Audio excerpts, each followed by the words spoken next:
vamos a comenzar hoy con algo que no tiene nada que ver, pero no sé si vieron que bueno, primero que nada que Prigozhin, el señor este que se amotinó en contra de Vladimir Putin hace un par de semanas, pues no es cierto que esté en Minsk refugiado en Bielorrusia, sino que está en San Petersburgo, hasta donde saben. San Petersburgo siempre fue pues su centro de operaciones. Pero algunas de sus propiedades han sido allanadas, requisadas, cateadas por fuerzas de la seguridad rusa, basado en, no sé, en alguna ley que se pueda haber inventado Putin. Entre otras cosas encontraron esto, ¿no? El armario de las pelucas,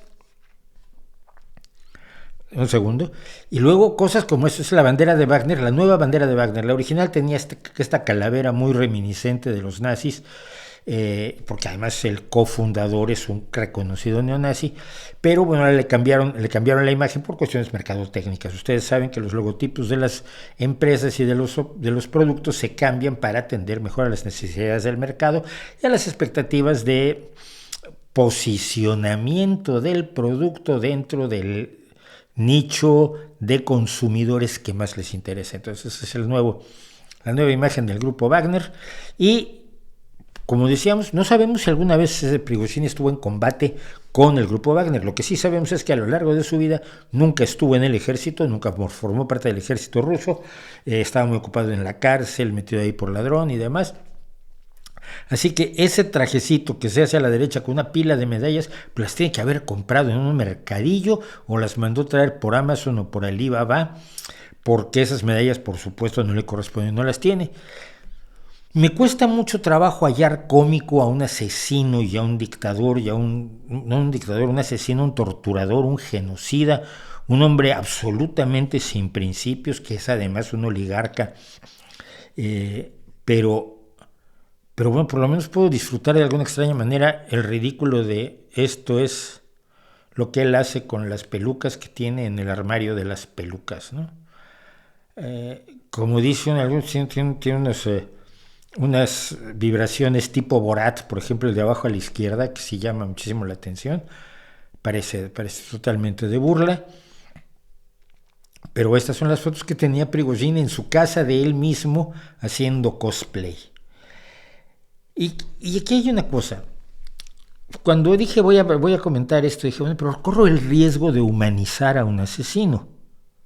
Corro el riesgo de humanizar a un sujeto que es capaz de ordenar que le disparen a los soldados, a los militares, a los empleados de la empresa de mercenaria que tiene, que se tratan de retirar ante lo graneado del fuego, y a los que entran en retirada son inmediatamente asesinados por sus propios compañeros.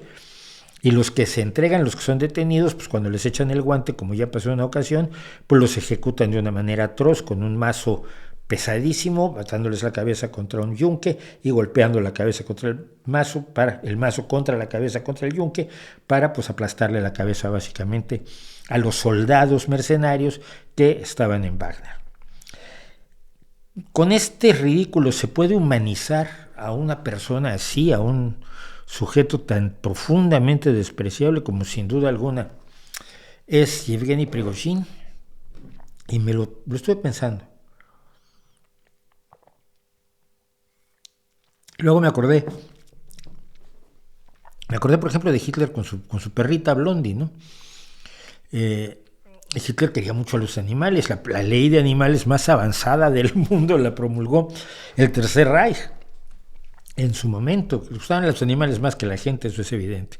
No tanto porque aunque en todos lados salía con su perra Blondie, una pastora alemán preciosa, o pastora alemana, no sé cómo se maneje esa concordancia de género, pero le gustaba además que lo fotografiaran y lo filmaran con su perrita.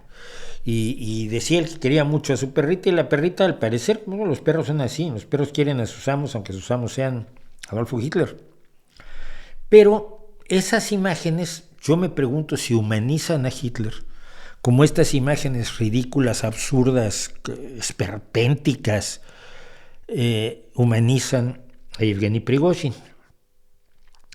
Yo creo que al contrario, o si lo hacen, nos sirven para recordar que estas personas, Pinochet, Mao, Stalin, Idi Amin, Videla, Galtieri, Castelobra, siempre le atribuyó, Goulart, siempre le atribuyó al presidente de Brasil ser uno de los dictadores y no lo fue, al contrario, con él regresó la democracia a Brasil.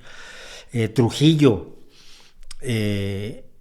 los grandes asesinos, torturadores, bestias, brutales, Hitler, Mussolini, Toyo, el general japonés, Mengele, el médico que hacía los experimentos y seleccionaba a la gente en Auschwitz para ver quiénes iban a los experimentos, quiénes iban a trabajar y quiénes eran inmediatamente asesinados ese día o al día siguiente en las cámaras de gas.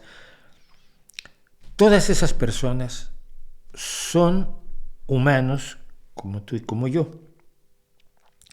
Para lograr sus atrocidades, una de las cosas que hacían era deshumanizar al enemigo. Lo hacen hoy, lo hemos visto en la tele rusa, que ya sé que esta semana no hubo tele rusa, no me riñan.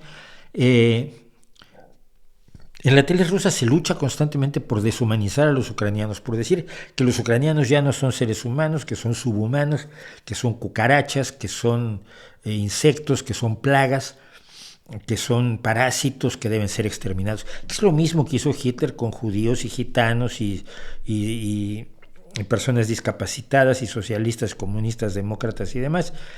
Es lo que hizo Mussolini con los socialistas y comunistas también. Es lo que han hecho las colonias hacia los pueblos a los que conquistan y a los que consideran inferiores a los humanos. Entonces, bueno, pues tienen que ser paternalistas y cuidarlos, pero al mismo tiempo controlarlos y pegarles cuando se portan mal, ¿no?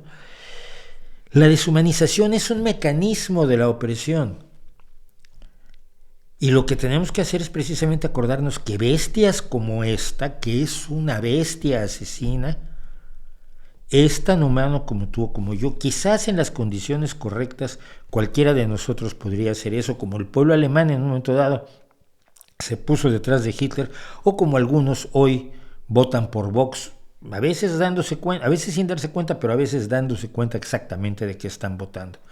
Entonces esto no humaniza a Prigozhin, no lo puede humanizar porque él es humano, es un ser humano como tú y como yo, y eso es quizás lo que más nos debería preocupar, que es efectivamente un ser humano.